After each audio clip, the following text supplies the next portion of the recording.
पाठ 10 बाल लीला का हम अभ्यास और स्वाध्याय का दोनों का सॉल्यूशन करेंगे। अभ्यास है यहाँ पर पहला क्वेश्चन है, नीचे दिए गए शब्दों के शुद्ध उच्चारण कीजिए। तो ये है अवहीं, करिहों, कहे हों, एहों, भटक्यो, बिहसी। क्वेश्चन नंबर 2 देखते हैं, निम्नलिखित प्रश्नों के उत्तर दीजिए। पहला है, बाल लीला पद्यांश के रचयिता कौन हैं? तो बाल लीला पद्यांश के रचयिता सूरदास जी हैं।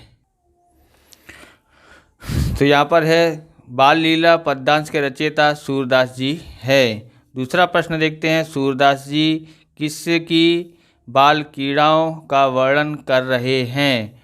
उत्तर है, सूरदास जी श्री कृष्ण की बाल लीलाओं का वर्णन कर रहे हैं।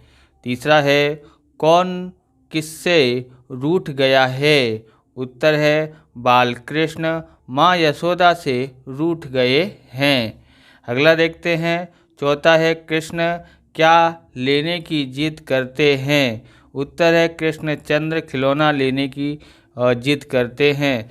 आप ये पेन खरीदना चाहते हैं तो आपको वहाँ पर नीचे लिंक मिल जाएगी, वहाँ से आप ये खरीद सकते हो। बहुत ही शानदार पेन है, बहुत ही अच्छी राइटिंग निकलती है इससे। तो आप खरीदना चाहते हो तो लिंक से आप क्लिक करके खरीद सकते हैं, बराबर। तो यहाँ पर देखें आगे, पांचवा है, माँ को बाल कृष्ण क्या धमकी देते हैं? उत्तर है, माँ को धमकी देते हुए बाल कृष्ण कहते हैं कि मैं ज़मीन पर लेट जाऊंगा और तेरी गोद में नहीं आऊंगा, गाय का दूध भी नहीं पीऊंगा तथा सिर के बालों की चोटी भी नहीं करवाऊंगा। मैं तेरा पुत्र भी नहीं कहलाऊंगा, मैं तो नंद बाबा का पुत्र कहलाऊंगा। ऐसा गुस्से में उन्होंने कहा। ओके, छठा प्रश्न देखते हैं, कृष्ण के माता पिता का नाम बताइए। उत्तर है, कृष्ण के माता पिता का नाम यशोदा और पिता का नाम नंद बाबा है। सातवां है, कृष्ण के बड़े भाई का नाम क्या है?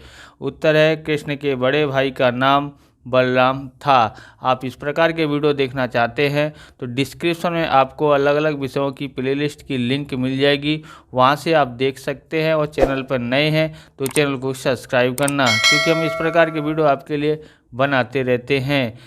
चैनल सब्सक्राइब करने के बाद आपको लाइक करना है और शेयर करना है। लाइक करने के बाद आपको हाइप दिखाई देगा तो हाइप भी बटन दबा दीजिएगा, जिससे हमको मोटिवेशन मिलता है, क्योंकि कुछ पे पॉइंट मिलते हैं और भी इस जैसे वीडियो हमारे आगे बढ़ते हैं। तो हाइप अवश्य कर दीजिए। आगे देखते हैं, अब स्वाध्याय का देखते हैं। पहला है, निम्नलिखित प्रश्नों के उत्तर एक वाक्य में लिखिए। पहला है, मैं तो चंद्र खिलौना ले हूँ काव्य पंक्ति के रचयिता कौन है? उत्तर है, मैया मैं तो चंद्र खिलौना ले हूँ काव्य पंक्ति के रचयिता सूरदास जी हैं।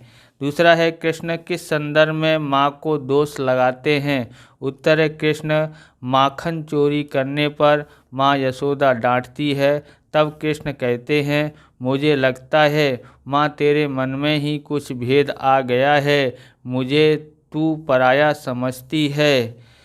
आगे देखते हैं, तीसरा है, मक्खन न खाने की सफाई देते हुए वे कहाँ जाने की बात करते हैं? तो उत्तर है, मक्खन न खाने की सफाई देते हुए वे मधुबन जाने की बात करते हैं। चौथा है, कृष्ण बाहें छोटी होने की बात क्यों कह रहे हैं? तो उत्तर है, कृष्ण अपनी सफाई में कहते हैं मैया मेरी बाह तो छोटी है और मक्खन तो ऊंचे झींके पर है, मैं कैसे पहुंचूंगा, इसलिए मैंने मक्खन नहीं खाया है। इस तरह से समझाते हैं। प्रश्न नंबर 2 देखते हैं, निम्नलिखित प्रश्नों के उत्तर 2 या 3 वाक्यों में दीजिए। पहला है, कृष्ण माँ से जिद करते हुए केवल नंद बाबा का पुत्र क्यों कहलवाना चाहते हैं? उत्तर है, यशोदा माँ से बाल कृष्ण चंद्र खिलौना लेने की जिद करते हैं। माँ के न देने पर माँ को धमकी देते हैं कि मैं तेरा पुत्र नहीं कहलाऊंगा, मैं तो नंद बाबा का पुत्र कहलाऊंगा। दूसरा है माँ अंत में क्या कहकर उनकी जिद पूरी करती है। तो उत्तर है माँ यशोदा अंत में कहती है कि तुम बलदाऊ भैया के पास जाकर ले लो, यह कहकर जिद पूरी करती है। दूसरा है कृष्ण के माखन खाने की चोरी कैसे पकड़ी जाती है। उत्तर है कृष्ण के मुंह पर माखन लगा हुआ है, जिसे देखकर कृष्ण के माखन खाने की चोरी पकड़ी जाती है। चौथा है कृष्ण स्वयं को पराया क्यों कहते हैं।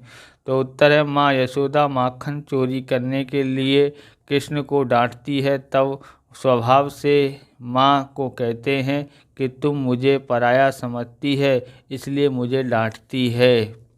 पांचवा है अंत में वे माँ को क्या क्या चीज़ें वापस कर देते हैं। उत्तर है अंत में वे माँ को लाठी और कंबल वापस कर देते हैं। तीसरा सूचना अनुसार उत्तर लिखिए, नीचे दिए गए शब्द के समानार्थी शब्द लिखिए। तो चंद्र का होगा चंद्रमा शशि, धरनी का पृथ्वी धरती, सुरभि का गाय धेनु, सूत का होता है पुत्र पूत होता है, पय का होता है दूध दुध्य, और लकुटी का होता है लाठी डंडा, ऊर का होता है हृदय और दिल होता है। दूसरा है नीचे दिए गए तद्भव शब्दों के तत्सम रूप लिखिए। पूत का होता है पुत्र, मैया का होता है जननी और मोरी का होता है मेरी। क्वेश्चन नंबर 4 है काव्य पंक्ति पूर्ण कीजिए। ओके, क्वेश्चन नंबर अब 4 आ गया है। तो पहला है मैया मैं तो खाली जगह एहों। तो मैया मैं तो चंद खिलौना लेहों, जेहों लोटी धरनी पे अवहीं तेरी गोद न एहों। दूसरा है मैया मोरी डडर पठायो। तो मैया मोरी मैंने नहीं माखन खायो, भोर भय ने गैयन के पीछे मधुबन मोई पठायो। तीसरा है चार पहर फिर विधि पायो। तो चार पहर बंसी बट भटक्यो, सांझ परे घर आयो, मैं बालक बनियन को छोटो, छींको के ही विधि पायो। चौथा है यह ले अपनी कंठ लगायो। यह ले अपनी लकुटी कमरिया, बहुते नाच नचायो, सूरदास तब बिसही, जसोदा ले उर कंठ लगायो। पांचवा है नीचे दी गई काव्य पंक्ति के भावार्थ स्पष्ट कीजिए। पहला है मैया मैं तो चंद खिलौना लेहों, जेहों लोटी धरनी पे अबहीं तेरी गोद न एहों। तो कृष्ण कहते हैं माँ मैं तो चंद्र का खिलौना लूँगा, नहीं दोगी तो मैं ज़मीन पर लेट जाऊँगा और तेरी गोद में नहीं आऊँगा। बराबर, कृष्ण क्या कहते हैं, मैं तो चंद्र का खिलौना लूँगा और नहीं दोगी तो ज़मीन पर लेट जाऊँगा और तेरी गोद में नहीं आऊँगा। दूसरा है जिए तेरे कछु भेद उपजी है, जानी परायो जागो जायो। उत्तर है अंत में भावार्थ है ये। अंत में जब यशोदा माता कृष्ण को बहुत डांटती है, तब बाल कृष्ण बड़े बाल स्वभाव से कहते हैं मैया लगता है तेरे मन में कुछ अंतर आ गया है, आप मुझे पराया समझती हैं। बराबर, इस प्रकार से ये वीडियो पूरा होता है। अगर आपको हमारा वीडियो अच्छा लगे तो लाइक करें, शेयर करें, कमेंट करें। चैनल पर नए हैं तो चैनल को सब्सक्राइब करें। मिलते हैं नेक्स्ट वीडियो में। जय हिंद, जय भारत, वंदे मातरम।